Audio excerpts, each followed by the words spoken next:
सूरदास जी महाराज रोज वर्णन कर देते हैं ठाकुर जी के श्रृंगार का। एक दिन गोसाई जी ने कहा कि ये तुक्का मार देते हैं, इनको दिखता तो है नहीं, आंख तो है नहीं इनकी, इनको कैसे पता ठाकुर जी कैसे बने। तो ठाकुर जी को एक कॉपीन पहना दी, गले में मोतियों की माला पहना दी और कुछ पहना ही नहीं। आज ठाकुर जी निर्वस्त्र खड़े कर दिए। सूरदास जी से बोले अब बताओ ठाकुर जी कैसे लग रहे हैं। बोले पीतांबरी बोल देना ये तो सामान्य बात है, ठाकुर जी पीतांबरी पहनते ही हैं। सिर पर पाग बोल देना, कभी मुकुट बोल देना, ये तो सामान्य बात है, क्योंकि पाग और मुकुट के अलावा कुछ पहनते नहीं है। आज बताए सूरदास क्या पहना है ठाकुर जी ने, क्योंकि सूरदास ठाकुर जी तो आज निर्वस्त्र खड़े हैं। नेत्र है नहीं सूरदास जी के, जैसे कपाट खुले श्रीनाथ जी के, सूरदास जी पहले तो मुंह पे हाथ धर के खूब हंसे। गोसाई जी बोले क्या हो गया, आज कैसे लग रहे हैं ठाकुर जी। आज तो बहुत प्यारे लग रहे हैं, बताओ तो सूरदास कैसे लग रहे हैं। नेत्र नहीं है सूरदास जी के। सूरदास जी कहते हैं मोतन माल गले उर साजे, छवि के उठत तरंगा, आज हरि देखे नंगम नंगा, आज हरि देखे नंगम नंगा। सबके नेत्र सजल हो गए जब सूरदास जी ने वर्णन किया। नेत्रों की आवश्यकता नहीं है ठाकुर जी को देखने के लिए भैया, प्रेम की आवश्यकता है, अंतर हृदय में भाव की आवश्यकता है। कानों की आवश्यकता नहीं है ठाकुर जी की कथा सुनने के लिए, भाव की आवश्यकता है। जीव की आवश्यकता नहीं है ठाकुर जी की कथा गाने के लिए, भाव की आवश्यकता है। ताज बेगम कहती है सुनो दिल जानी मेरे दिल की कहानी, तेरे हाथों बिकानी, तेरे हाथों बिकानी, बदनाम भी सहूंगी, सुनो दिल जानी। देव पूजा ठानी में नमाज हूँ भुलानी, तज कलमा कुरान तेरे गुणन गहूंगी मैं, सुनो दिल जानी मेरे दिल की कहानी, तेरे हाथों बिकानी, तेरे हाथों बिकानी, बदनाम भी सहूंगी, सुनो दिल जानी। सांवला सलोना सिर ताज सिर कूले दिए, तेरे नेह दाग में निदाग हूँ गधूंगी मैं, सुनो दिल जानी मेरे दिल की कहानी। नंद के कुमार कुर्बान तेरी सूरत पे, नंद के कुमार कुर्बान तेरी सूरत पे, हो तो मुगलानी हिंदुआनी हूँ रहूंगी मैं, सुनो भूल जानी मेरे दिल की कहानी, तेरे हाथ हूँ बिकानी, तेरे हाथ हूँ बिकानी, बदनाम भी सहूंगी, सुनो दिल जानी। ये प्रसंग क्यों सुनाया मैंने कि वही ताज बेगम जब वृंदावन जाती है तो उसको भीतर मंदिर में जाने की आवश्यकता नहीं है, वो केवल वृंदावन को भजती है और वृंदावन की कृपा से ठाकुर जी मंदिर के बाहर तक दर्शन दे देते हैं उसको, बाहर नहीं अंतस्थ में। और वृंदावन जब कृपा करता है ना बंधुओं, तो वृंदावन की कृपा से आपको साधन की आवश्यकता नहीं होती। आप जहां बैठेंगे वहीं राधा रमन लाल हैं, आप जहां बैठेंगे वहीं श्री बिहारी जी महाराज हैं, आप जहां बैठेंगे वहीं यमुना जी हैं, आप जहां बैठेंगे वहीं श्री गोवर्धन नाथ प्रकट हो जाएंगे। ये वृंदावन कृपा करके प्रदान करता है, ये अन्य में सामर्थ्य नहीं है कृपा करने की। भाई आपको किसी की कोई वस्तु चाहिए तो जिस पर वो वस्तु है उसी से तो मांगोगे। वृंदावन की श्री यमुना जी हैं, वृंदावन की श्री गोवर्धन नाथ हैं, श्री राधा रमण, राधा वल्लभ, राधा बांके बिहारी वृंदावन के ठाकुर हैं। वृंदावन को भजोगे तो वृंदावन इनको प्रदान करेगा। फिर चाहे आप जहां रहो, वृंदावन कृपा अनुग्रह करके ये प्रदान करता है। मैं तो निवेदन करता हूं कि श्री जी को भजो, ठाकुर जी को भजो, जिसको भजना भजो, परंतु एक बार मेरे कहे से वृंदावन को भजना प्रारंभ कर दो। नित्य आप अपनी सेवा के भाव में अपने जब भी आप बैठते हैं अपने ठाकुर जी के आगे नेत्र बंद करके श्री वृंदावन वृंदावन वृंदावन वृंदावन वृंदावन वृंदावन वृंदावन वृंदावन भजो। वृंदावन अनुग्रह करता है तो आपको कण कण में श्री राधा रमण जी का अनुभव होता है। ऐसा श्री वृंदावन धाम, उस वृंदावन में ठाकुर जी का आगमन हुआ है।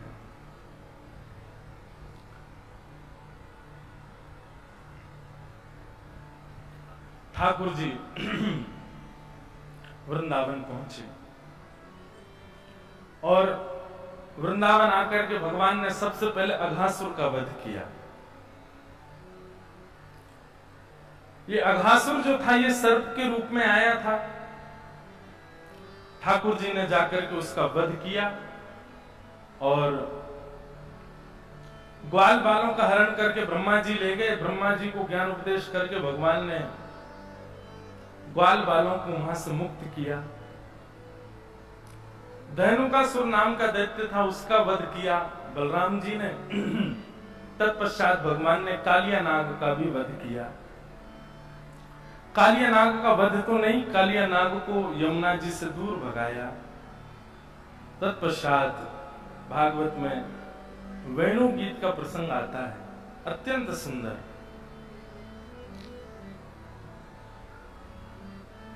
कि बरहा पीड़म नटवर वपु कर्णयो कर्णकारम बिभ्रदवासः कनक कपिसं वैजयन्तीं च माला रन्ध्रान् वेणोधर सुधया पूरयन् गोपवृन्दै वृन्दारण्यं स्वपदरमणं प्राविशद गीतकीर्ति। वेणु गीत अभी लगभग 1.5-2 महीना पहले जयपुर में अकिंचन कथा हुई थी। वहां श्री वेणु गीत पर ही 3 दिन तक चर्चा हुई। बहुत सुंदर है, इतना प्यारा है वेणु गीत। वेणु गीत का मतलब क्या है? Live telecast. ठाकुर जी वन में जाकर के बंशी बजाते हैं और उस बंशी को जब ब्रज की गोपियां सुनती हैं तो किलोमीटरों दूर गोपियों के कान में जब वो वेणु की ध्वनि जाती है, ध्वनि जाती ठाकुर जी के एक स्वरूप को प्रकट कर देती है। और जो स्वरूप ठाकुर जी का प्रकट होता है गोपियों के चित्त में, वो वास्तविक में वैसा ही स्वरूप ठाकुर जी ने इस वक्त धारण किया होता है। ऐसा वो वेणु गीत है। उसमें गोपियों का मनोभाव यहां पर वर्णन किया गया। ठाकुर जी का स्वरूप कैसा है? दर्शन करो।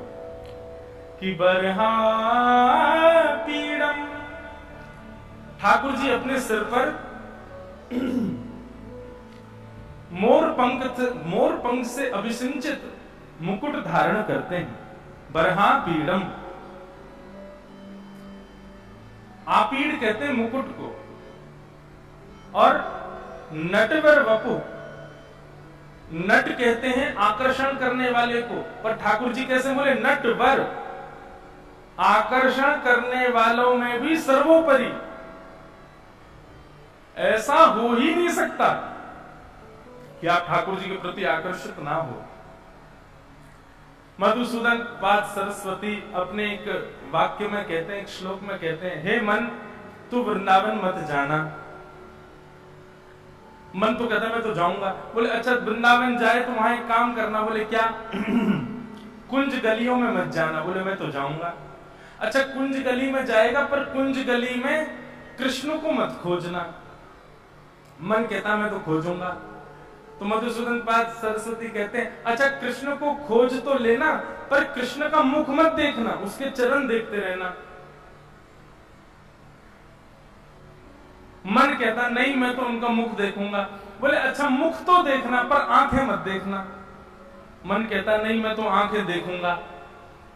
तो फिर अंत में मधुसूदन पाद अपने मन को ही धूर्त कहते हैं। बोले धूर्त तू फंसेगा अगर तू उसकी आंखों में देखेगा तो। क्यों? उन नेत्रों से ऐसा कुछ करेंगे कि फिर तू जीवन में कभी लौट करके नहीं आ पाएगा। तो मन कहता मुझे आना ही नहीं है, इसीलिए तो जाना है वृंदावन।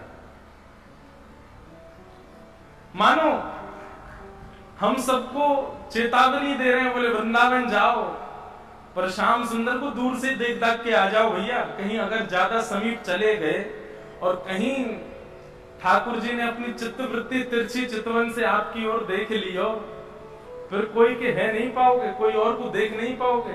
लोग बात कहते हैं निधिवन में रात में चले जाओ तो सुबह तक दिखना बंद हो जाता है। सेवा कुंज में रात में बैठ जाओ तो सुबह तक व्यक्ति पागल हो जाता है। किसी ने मुझसे पूछा इसके पीछे कारण क्या है? मैंने कहा भैया ठाकुर जी दिख गए ना जिन आंखों को, वो आंख किसी और को देखे ही नहीं पाएंगे, अपने आप अंधे हो जाओगे। और ये बात मैं नहीं कह रहा हूं, वेणु गीत में साक्षात गोपियां कह रही हैं। अक्षणवतां फलमिदो न परम विदाम सख्य प्रसूननु विवेशयतोर्वयस्यै वक्तं व्रजेश सुतयोरणवेणुजुष्टं यैर्वानिपीतमनुरक्त कटाक्षमोक्षम्। अरे गोपियों, इन आंखों से केवल और केवल नंद नंदन को देखने में ही सुख मिलता है। इसलिए हम तो आज घोषणा कर रही हैं, उद्घोषणा कर रही हैं, जिनको भी ठाकुर जी ने आंख दी है और सही सलामत आंख दी है, आंखों में देखने की सामर्थ्य अभी भी यदि बची है, भली चश्मा लगा के देख रहे हो लेकिन देख तो रहे हो ना, देखने की सामर्थ्य यदि ठाकुर जी ने नेत्रों में प्रदान की है, तो गोपियां कह रही हैं उस प्रत्येक मानव को प्रयास करना चाहिए वो कैसे भी एक बार श्री कृष्ण को देख ले। क्योंकि अगर उनको नहीं देखा और जीवन उसने गवा दिया, मृत्यु को प्राप्त हो गया, तो उसने नेत्र पाकर के नेत्रों का साफल्य नहीं किया। मतलब आम मिला है तो भैया उसको खा लो, आम मिला है तो आम रस बना के उसको पी लो, आम मिला है तो उसका स्वाद ले लो। आप आम को सजाए धजाए रखे रहोगे, क्या होगा? बर्बाद हो जाएगा, कुछ दिन बाद खाने योग्य ही नहीं बचेगा। ठीक वैसे गोपियां कह रही हैं नेत्र मिले हैं, इन नेत्रों से श्री कृष्ण को देखने का प्रयास कर लो। ये जीवन बहुत कम है, यदि इस जीवन में आपने नेत्रों से कृष्ण को नहीं देखा तो गोपियां कहती हैं नेत्रों को पाने का साफल्य नहीं मिलेगा आप लोगों को।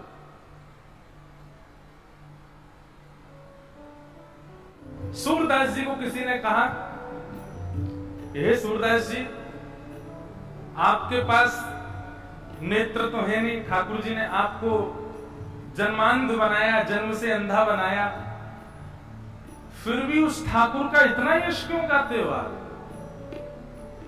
व्यक्ति तो उसका यश गाता है जो उसकी सहायता करे, पर ठाकुर जी ने आपको जन्मांध बनाया, आप उनका इतना यश क्यों गाते हो? सूरदास जी का उत्तर बड़ा सुंदर। सूरदास जी कहते हैं, बोले भैया किसी व्यक्ति को यदि कोई योग्यता मिली है तो इसका मतलब क्या है? उस योग्यता से वो अपनी रक्षा सुरक्षा स्वयं करे। हमको ठाकुर जी ने पैर दिए हैं, पैर दिए मतलब अपने आप चल करके पानी पियाओ, हाथ दिए हैं अपने काम स्वयं कर लो, नेत्र दिए हैं इसका मतलब सामने से यदि कोई आ रहा है तो हट जाओ, सामने गड्ढा है तो बच करके चलो, लांग करके चलो, सामने थोड़ा ऊंचा बम्पर जैसा है तो छलांग करके चलो। नेत्र ठाकुर जी ने दिए, माने अपनी स्थिति स्वयं समझ लो और स्वयं को बचाओ। लेकिन ठाकुर जी ने मुझको नेत्र नहीं दिए। नेत्र नहीं दिए इसका मतलब क्या है? चाहे मेरे जीवन में गड्ढे आए, चाहे ऊंचाई आए, चाहे नीचाई आए, चाहे सामने से कोई आए, चाहे कहीं से भी कुछ आवे, मुझे कुछ दिखेगा नहीं। क्यों? ठाकुर जी ने मेरा हाथ पकड़ करके कह रखा है, सूरदास तू तो मेरा भजन कर, तेरी देखवे को काम मैं करूंगा, तू बस मेरा हाथ पकड़ ले। जहां गड्ढो आएगा मैं तो बचाऊंगा, जहां सामने तो कोई आएगा भाई मैं किनारे करूंगा, तू तो केवल मेरा ध्यान कर, तो देखने की जरूरत नहीं है। ठाकुर जी ने किसी को अपूर्ण करके भेजा, इसका मतलब उसकी जिम्मेवारियां कम करी है ठाकुर जी ने। तू कम बर्डन ले यार सिर पर, काय को इतना सिर पर ले रहा है, थोड़ा अपूर्ण रहे। लेकिन हम उस अपूर्णता को अभिशाप मान करके दुखी हो जाते हैं। क्यों? इसलिए भैया किसी भी रूप में, किसी भी भाव से यदि आप अपूर्ण हो तो निश्चित है कि श्री कृष्ण उस अपूर्ण स्थान पर बैठे हैं, उसी अपूर्ण स्थान को उन्होंने स्वीकार कर रखा। लेकिन